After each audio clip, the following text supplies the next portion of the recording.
हमारे digital platform top secret पर आप सभी का स्वागत है और आज हमारे साथ हैं बीजेपी की नेता अपर्णा यादव, जो कि राज्य महिला आयोग की उपाध्यक्ष भी हैं। अपर्णा, आपका बहुत बहुत स्वागत है।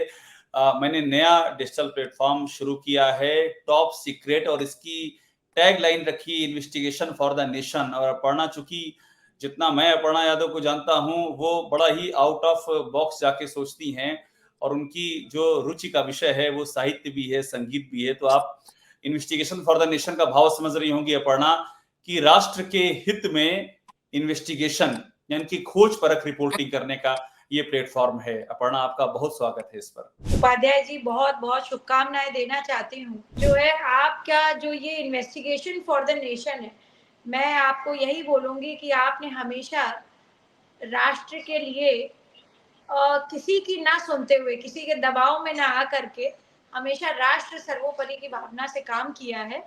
और आप इस चैनल से भी जो है लोगों को देश के बारे में अच्छी खबरें देते रहें, लोकतंत्र को और मजबूत कर सकें अपने कार्य से। ऐसी मेरी शुभकामनाएं हैं आपके लिए।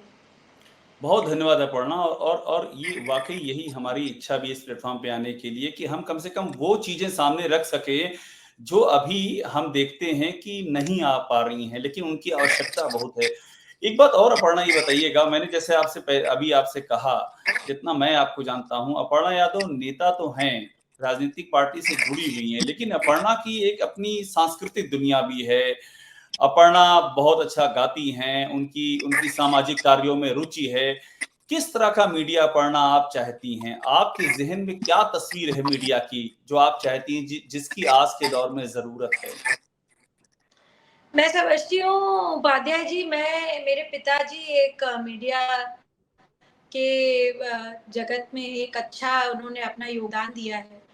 तो मीडिया मेरे लिए परिवार के तरह ही है। और मैं समझती हूँ पहले के मीडिया कर्मचारी और जो अब हैं, उनमें जमीन आसमान का फर्क है। मैं सबसे आपके चैनल के माध्यम से अनुरोध करती हूँ कि एक पत्रकार होने का अच्छा दायित्व निभाएं। सिर्फ जो है तमाशबीन बन के देखे ना। जैसे कोई घटना अगर हो रही है तो कई पत्रकार मैं देखती हूँ कि वहां सिर्फ तमाशा देखने जाते हैं। शायद सिर्फ वो अपनी रील चमकाने के लिए या अपनी खबर बनाने के लिए उसको उस तरह से कवर करते हैं। They don't try to help. पहले के पत्रकार जो है एक्चुअली हेल्प करते थे, इन्वेस्टिगेशन तो करते थे, but it was a helping nature. वो हमेशा हेल्प करते थे उन लोगों की। और जो है देखिए, समाज में कई प्रकार से 21वीं शताब्दी है, तो जहाँ टेक्नोलॉजिकल एडवांसमेंट हुआ है वहाँ सामाजिक गिरावट बहुत आई है, इमोशनली बहुत आदमी गिरा है। तो वो मैं चाहती हूँ कि आप जो है अपने इस चैनल के माध्यम से मेरी ये बात पहुंचाएं युवाओं को जो ये फील्ड ज्वाइन करना चाह रहे हैं, कि अच्छी रिपोर्ट्स लेकर के आए। जैसे आपने कहा साहित्य की भी कुछ बातें हों उसमें, सामाजिक भी बातें हों। अभी मैं एक बहुत बड़े पत्रकार को सुन रही थी कुछ दिनों पहले, उन्होंने बहुत अच्छी बात करी कि इंटर का जो एक वो था, कहते नहीं है कि आपका बच्चा किस क्लास में पढ़ रहा है जब बोर्ड एग्जाम होते हैं, तो कहते हैं या तो हाई स्कूल होता है या कहते हैं फाइनल कर लिया। अरे भैया, फाइनल सिर्फ मास्टर्स होता है, फाइनल इज नॉट इंटर। तो आजकल लोग पेपर में भी लिख रहे हैं या बोलने में भी हमारी लैंग्वेज बहुत प्रभावित होती है पत्रकारिता से। तो आप लोगों का बहुत बड़ा दायित्व है लोकतंत्र का। इसको ऐसे ही चौथा स्तंभ नहीं कहा गया। तो इस बात पे ध्यान दें कि हमारी लैंग्वेज किस प्रकार की हो, हमारी भाषा किस प्रकार की हो, हमारे जो है बात किस तरह से हम अपनी रखें, जिससे साहित्य का भी उद्बोधन हो हमारी बात में। ऐसे ही ना हो कि रन ऑफ द मिल हम लोग बात करें, क्योंकि हम जनरेशन फॉर्मिंग कर रहे हैं अपनी पत्रकारिता से, अपनी बोली से, अपनी बात से। एक शब्द ही है ऐसा हमारे शास्त्र में कहा गया है जो कभी नहीं मरता है। आज मैं ये जो बात बोल रही हूँ अनंत काल तक पता नहीं कहाँ तक गूंजती हुई रहेगी। शायद एस्ट्रोनॉमी भी इसकी जो है इसकी पुष्टिकरण कर चुकी है, नासा भी इसका पुष्टिकरण कर चुका है। तो वही बात वो बोल रहे थे, बड़े पत्रकार थे, उन्होंने ये बात बोली कि भाई हाई स्कूल किया है तो 10th पास लिखो। हाई स्कूल का भी आप लिखते हो या बोलते हो कि भाई फाइनल कर रहा है बच्चा हमारा, इंटर का भी लिखते हो कि फाइनल कर रहा है, तो बीए एमए क्या है? सिर्फ फाइनल इज मास्टर्स। तो the kind of language which we use, जो हम बात कह रहे हैं वो एक बड़ा गहरा, इट्स नॉट ओनली अबाउट हमारी पढ़ाई एजुकेशन के बारे में नहीं, हर चीज के बारे में हम जैसा बात कहेंगे उस प्रकार का हमारा समाज बनता चला जाएगा। तो वरना आपसे मैं बात करता हूँ, मुझे मुझे कई बार ऐसा लगता है आपसे बात करते हुए कि वो जो कुमार विश्वास राम कथा कहते हैं, कहीं उनको कोई चैलेंजर तो नहीं मिलने जा रहा आने वाले वक्त में अपर्णा यादव के तौर पर? उनको मेरी हैं? राम राम। मैं तो वही राम जी की एक बहुत छोटी सी भक्त हूँ, और वो हाँ। एक मुझे लगता है राम कथा का जो है व्यास गद्दी पर बैठ के अपना बात कर रहे हैं, तो जो है उनको मेरा नमन है, क्योंकि हमारे सभी जगह कहा भी है ना, व्यासाय विष्णु रूपाय व्यास रूपाय विष्णवे, तो मतलब विष्णु का स्वरूप हो गए हैं अब वो। तो मेरे को मैं उनको प्रणाम करती हूँ। बताइए, आप ऐसी ऐसी हेडलाइन दे रही बात करते करते विष्णु का स्वरूप हो गए हैं कुमार विश्वास। हालांकि नहीं, इसका मैं व्यास बिल्कुल रूपाय विष्णवे कहते ना, मैं इसका व्यास बिल्कुल व्यास इस्तेमाल करने नहीं रूपाय जा रहा विष्णु। हूँ, इस हेडलाइन का मैं बिल्कुल इस्तेमाल नहीं करने जा रहा हूँ, मैं अभी से यकीन दिला रहा हूँ अपर्णा। पर मुझे एक बात बताइए कि आप बहुत चर्चा में रहती है अपर्णा, आप ये जो पत्रकारिता, ये जो हो गई है ब्रेकिंग न्यूज वाली पत्रकारिता, अपर्णा यादव कितने फोन आते हैं कि अपर्णा महिला आयोग कब जा रही हैं, अपर्णा कब पद संभाल रही हैं, अपर्णा क्या करने वाली हैं, ये जो ब्रेकिंग न्यूज वाले फोन आते हैं अपर्णा, तो क्या मोबाइल फ्लाइट मोड में डालती हैं, कैसे इसको टैकल करती हैं आप? नहीं, नहीं, मैं समझती हूँ कि देखिए हमारे जितने भी पत्रकार बंधु-बांधव हैं सब, हम्म, वो मेरी बहुत चिंता करते हैं, सभी हम्म, लोग। हम्म, और मेरे बड़े भी हैं जो पार्टी में भी, वैसे भी घर पे भी बहुत चिंता करते हैं। मुझे हम्म, ये बात जान कर के शायद अपने आप पे एक अचंभा भी होता है, और हम्म, एक तरीके का एनकरेजमेंट भी मिलता है कि मैं हम्म, बहुत ही अच्छे से अपना जो जीवन मैं जी रही हूँ, या एक प्रस्तुतिकरण जो हमारा हो रहा है, और मैं समझती हूँ कि ये हम ज़िम्मेदारी के साथ जिए। तो अगर कोई पूछता है, कोई कहता है इस तरीके का, तो फ्लाइट मोड पे करने की कोई आवश्यकता नहीं है। मुझे नहीं हम्म, लगता कि फ्लाइट मोड पे करना चाहिए। हाँ, पूजा-वूजा कर रहा हो आदमी या सो रहा हो, एक अलग विषय हम्म, है, या आप कहीं हम्म, बाहर हो, या आप सच में हम्म, फ्लाइट में हैं तो एक अलग विषय है। पर हम्म, अदरवाइज़ आई डोंट थिंक कि इसकी कोई आवश्यकता पड़ती है। ये जान कर के खुशी भी होती है कि सभी लोग हम्म। चिंता करते हैं मेरी। मैंने आपसे पहले ही कहा था कि जितनी हम बातें करेंगे वो, ये मेरा जो प्लेटफॉर्म है नया, इसको लेके बात करेंगे। आप बहुत ही अच्छा गाती हैं। मतलब हम लोगों ने जो पहला आपके बारे में जाना था, जो पहली आपके पिताजी जो जो बहुत ही चर्चित पत्रकार रहे हैं, मैं उनसे मिला भी हूँ। तो जो पहला अपर्णा यादव का मेरे लिए परिचय था वो यही था कि ये शास्त्रीय संगीत की विज्ञ हैं और बहुत ही अच्छा गाती हैं। तो मैं इतनी तारीफ़ क्यों कर रहा हूँ मुझे नहीं पता, लेकिन शायद इसलिए कर रहा हूँ कि प्रभु श्री राम के भाव में विजयदशमी के दिन जो दर्शक टॉप सीक्रेट को देख रहे हैं, उनको कुछ सुनने को मिले अपर्णा से विजयदशमी के दिन। ये एक मंतव्य हो विजयदशमी सकता पर है। मैं पुनः जो है फिर से बधाई देती हूँ सबको श्री रामचंद्र जी की, और जो है भगवती का सबको जो है आशीर्वाद प्राप्त हो। हुँ, मैं, क्योंकि आपने कह दिया कि अब जो है विज्ञ है, my God this is a very big word in Hindi, कि हाँ, विज्ञ मतलब सब कुछ जो जानने वाला है, विज्ञ सिर्फ हुँ, एक ही है, वो परमात्मा है। नहीं, तो सर्वज्ञ नहीं कहा है, विज्ञ कहा है मैंने। अच्छा, तब तो हाँ, विज्ञ जो है सिर्फ, मैंने लगा सर्वज्ञ जो है सब सिर्फ ईश्वर है। हाँ, विज्ञ हाँ, भी नहीं हूँ, मुझे तो लगता है मैं हाँ, विज्ञ भी नहीं हूँ। बट आपने कहा है तो हाँ, रामचंद्र जी का जो है बड़ा सुंदर है भजन। सभी ने सुना होगा, हुँ, श्री राम श्री राम श्री रामचंद्र कृपालु भज मन हरण भव भय दारुणम नव कंज लोचन कंज मुख कर कंज पद कंजारुणम श्री राम। वाह! ये तीसरी चौथे से याद कर लिया था या उसकी और पहले से? किस क्लास में थी जब से याद है आपको ये और गा रही हैं आप? मैं आपको एक बात सच बता रही हूँ, आज शायद ये मैं हुँ, पहले किसी ऐसे मंच पे बोल रही हूँ। हुँ, भगवान श्री राम की इतनी अनुकंपा है मुझ पे, जब मैंने ये भजन गाया है अपने किसी हुँ। भी क्लास में, मुझे फर्स्ट प्राइज ही मिला। अरे ये वाह! राम की क्या बात है। शक्ति है। ये राम ईश्वर की शक्ति है। मेरे टीचर से आप पूछ सकते हैं, मतलब राइट फ्रॉम चाइल्डहुड, स्कूल से हाँ, लेकर के मैंने अपने यूनिवर्सिटी के दिनों तक जहां भी भगवान श्री रामचंद्र का ये भजन गाया, वहां हमेशा मुझे पहला प्राइज मिला।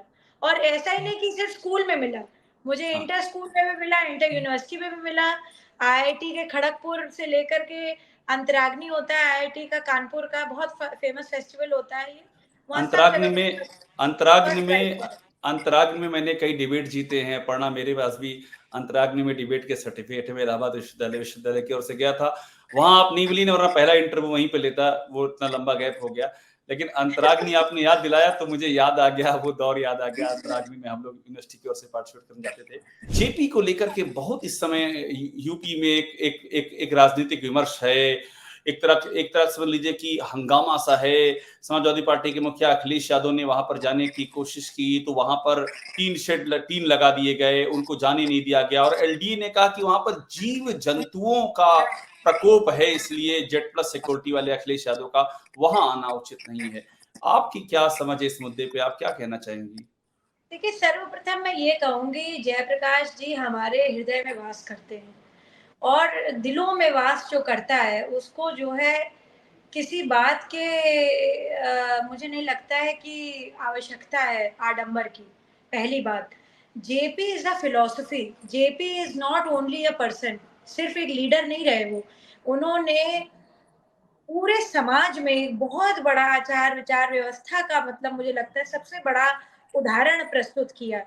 और सोशलिस्ट स्कीम ऑफ थिंग्स में मुझे लगता है कि उनके जैसा तो कोई लीडर मैच करना, उनके एज का, उनके जो टाइम था, वो जिस तरह से उन्होंने जो है पूरे भारत को जो है मुझे लगता है मूवमेंट दिया, तो ये बहुत बड़ी बात थी। दूसरी बात मैं कहना चाहती हूँ कि इस तरीके का अगर किसी पब्लिक सर्विस डिपार्टमेंट ने, जो कि लखनऊ विकास प्राधिकरण ने अगर जारी किया था, तो वहाँ पे मुझे लगता है हो सकता है भाई सरकारी कारणों से कुछ समस्या रही हो, जीव जंतु हो या कुछ हो, तो मुझे लगता है कि ये एक जो है वहाँ नहीं जाना चाहिए था। पर अगर गए भी तो उसमें भी कोई बहुत बड़ा बात ऐसी नहीं होनी चाहिए थी कि इस तरह की जो भी बात हुई है। मैं बस यही बोलूंगी कि जेपी हमारे विचारों में है, जेपी हमारे दिलों में है, और जेपी ने कभी भी किसी भी तरीके से जो है समाज को बांटने का काम नहीं किया। पर समाज अपर्णा, को अभी अभी अभी आपने एक शब्द का प्रयोग किया, आडंबर, कि आडंबर नहीं करना चाहिए। मतलब अगर वो अखिलेश यादव वहां पर जा रहे हैं माल्यार्पण करने के लिए, तो इसमें क्या आपको लगता है कि इसमें भी कोई आडंबर जैसी बात है?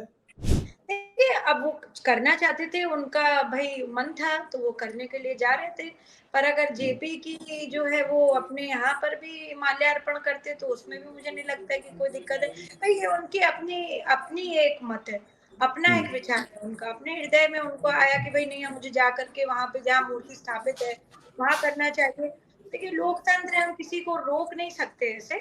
पर अगर मैं दूसरी बात ये भी कह रही हूँ, अगर सरकार की नियमावली के तहत अगर वहाँ रोका जा रहा था तो इस तरीके का जो है मुझे लगता है कमोशन क्यों बनाया गया, ये एक मैं विचार का इतना शोर शराबा नहीं होना चाहिए, आप ये कह रही हैं, अगर जेपी रोका गया तो। जेपी कभी जेपी ने समाज को तोड़ने का काम नहीं किया, जेपी ने कभी दंगे नहीं करवाए, जेपी ने कभी राइट्स नहीं करवाए, जेपी जो है कभी जो है इस तरीके के काम नहीं किए उन्होंने जिससे समाज में अलगाव पैदा हो।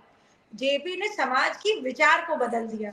उनके सामने एक बहुत बड़ी स्टॉलवर्ड थी, उस पे मैं नहीं जाना चाहती हूँ, कैसे कैसे क्या उन्होंने मूवमेंट दिया ये सबको पता है। अपर्णा तो यादव जब मुझसे कह रही हैं कि जेपी ने दंगे नहीं करवाए, जेपी ने समाज को तोड़ने का काम नहीं किया, तो मेरी जो पत्रकारी समझ है वो दूसरी ओर जा रही है कि ये किसी को संदेश दे रही हैं कि आप जेपी के बहाने कोई मैसेज मैं दे रही हैं किसी को। मैं सिर्फ जेपी के बारे में बात कर रही हूँ आपसे। आप पता नहीं कौन सा मछली बता रही हैं। अच्छा, मुझे एक बात बताइए अपर्णा, आप जहाँ रहती हैं विक्रमादित्य मार्ग पर, वहां से गोमती नगर बहुत दूर नहीं है। आपको क्या लगता है कि गोमती नगर जैसी जगह पर जीव जंतुओं का खतरा हो सकता है, जिसके नाते नेता विपक्ष को, मतलब विपक्ष के एक बड़े नेता को रोक लिया जाए? मतलब अधिकारियों ने भी क्या कुछ इस तरह की बातें लिख दी जो जो एक बीजेपी के लिए मुश्किल का सबब बन गई हैं? उनको भी थोड़ा सा रीजन वीजन देते समय ध्यान देना चाहिए, वो क्या लिख रहे हैं? देखिए, मैं इस बात पे कोई इस तरीके की चर्चा इसलिए नहीं करना चाहती हूँ क्योंकि ये आधिकारिक रूप से एक जारी की हुई प्रतिक्रिया है। हो सकता है, देखिए, वहाँ पे जीव जंतु क्या, अब मैं आपको विक्रमादित्य मार्ग की बात बताती हूँ। एक समय में यहाँ पर जिन कोठियों में पहले जो है लोग रहते थे, जब वो खाली की गई और बहुत समय तक उनको खाली रखा गया, वहाँ से 12-12 फीट, 16-16 फीट के अजगर निकले। ये हमारे चिड़ियाघर की टीम ने पकड़े। तो देखिए ऐसा नहीं हो सकता है भाई वहां पे रहे हों, तो इसमें कोई दो राय नहीं है कि जंगल की जैसी जगह जब बन जाती है तो वहां पर जो जब पेड़ वेड़ ज्यादा होते हैं तो जीव जंतु होते हैं वहां पे। पर हाँ, ये चीज क्यों लिखी गई, क्यों, अब ये पुष्टिकरण तो भाई विभाग ही करेगा, और अगर विभाग ने लिखा है तो जरूर रहा होगा वहां पे, ऐसा मेरा मानना है जी। आप एलडीए के साथ हैं, अपर्णा यादव अपनी सरकार के साथ खड़ी हैं, एलडीए के साथ खड़ी हैं। तथ्य जो हैं वो अभी हालांकि किसी को पता नहीं अंदर क्या स्थिति है, लेकिन आपने एकदम दृढ़ कर लिया है कि जो कहा है ये एलडीए ने देखिए वो ये सत्य है। काम जो है, ये काम मेरे पत्रकार बंधु बांधवों का है कि अंदर क्या है क्या नहीं है वो पता करना। मैं तो बस ये कहूंगी कि अगर पुष्टिकरण करनी हो तो आप लोग भी जरूर हो करके आइएगा वहां से। एक अंतिम सवाल अपर्णा, आपको क्या लग रहा है अखिलेश यादव ने जिस तरह से तीसरे नंबर की पार्टी बन गई समाजवादी पार्टी, ये विधानसभा चुनाव थोड़ा सा बीजेपी के लिए डिफिकल्ट हो रहा है 2027 का जो चुनाव है, जो समाजवादी पार्टी की ताकत जिस तरह से बढ़ी है इस लोकसभा चुनाव में? देखिए मेरा काम, मैं भारतीय जनता पार्टी के साथ हूँ और हम लोग आदरणीय प्रधानमंत्री श्री नरेंद्र मोदी जी के विचार को आगे बढ़ा रहे हैं। आपको मैं हमेशा बोलती आई हूँ, आज फिर से बोल रही हूँ कि पंडित दीनदयाल उपाध्याय जी का जो मार्ग दिखाया हुआ है हम सभी के लिए प्रेरणा का, मतलब मैं समझती हूँ स्रोत है।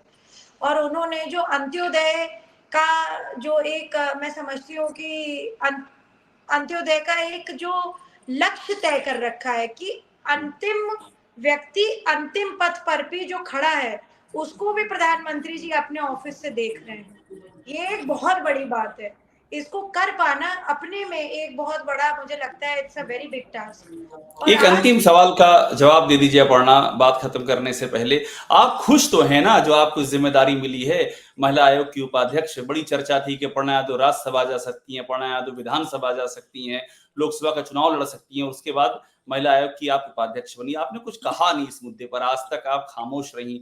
आप खुश हैं या कुछ मलाल है कि जो आपकी क्षमता और योग्यता है उसके मुताबिक आपको नहीं मिला है, जो थोड़ा टाइम के लिए ये आपने ज्वाइन सारे कर लिया? सवालों के उपाध्याय जी, इन सभी सवालों को मुझे लगता है पार्टी लीडरशिप से किया जाए तो ये उचित रहेगा। दूसरी बात, अपर्णा यादव हमेशा पार्टी के साथ कंधे से कंधा मिला करके खड़ी है। आदरणीय प्रधानमंत्री जी नरेंद्र मोदी जी का शब्द मेरे लिए जो है धर्म के तरीके से है, और जैसा मोदी जी कहेंगे वैसा अपर्णा यादव करेगी। अपर्णा यादव दुखी तो नहीं है? अंत में पूछ रहा हूं। राम जी का भक्त कभी नहीं दुखी हो सकता। श्री राम अपर्णा नाम यादव से रामे जी, रमे रामे मनोरमे, सहस्त्र नाम ततुल्यम राम नाम वरानने। जय बहुत श्री राम। जल्दी बहुत जल्दी आप आई बीजेपी में, लेकिन आपकी जो बातें हैं वो बीजेपी के जो पुराने दिग्गज नेता हैं वो उनके एकदम पैरेलल या उनके भी ऊपर जा रही हैं, इतना ज्यादा आप बीजेपी में रम गई हैं। बहुत धन्यवाद बात करने के लिए अपर्णा हमसे, और आगे भी आपसे बात करते रहेंगे और हम कोशिश करेंगे कि आपकी हमारी जो बातचीत हुई है पत्रकारिता को लेकर के, जो आपने सामाजिक और सांस्कृतिक संबंधों में जो आपने अपनी बात जो कंसर्न जताई है उसको लेकर के, और थोड़ी राजनीति को लेकर के भी जो जिस पे आप आमतौर पे बचती हैं, लेकिन मैं कोशिश करता हूं आपको उस ट्रैक पे ले आऊं, उस पर भी बात करते रहेंगे। बहुत धन्यवाद हमारे साथ जुड़ने के लिए, हमसे बात करने के लिए। पुनः शुभकामनाएं आपको, आपके चैनल के लिए, टॉप सीक्रेट के लिए। Thank you Aparna. तो ये अपर्णा यादव हैं हमारे साथ में, और महिला आयोग की उपाध्यक्ष हैं, बीजेपी की नेता हैं, और वो बता रही हैं कि उनका क्या है टॉप सीक्रेट को लेकर के, इस हमारे नए प्लेटफॉर्म को लेकर के उनकी सोच क्या है, और साथ में उन सवालों के जवाब भी दे रही हैं जिनके बारे में लोग जानना चाहते हैं कि अपर्णा यादव का क्या सोचना है। बहुत धन्यवाद हमसे जुड़ने के लिए।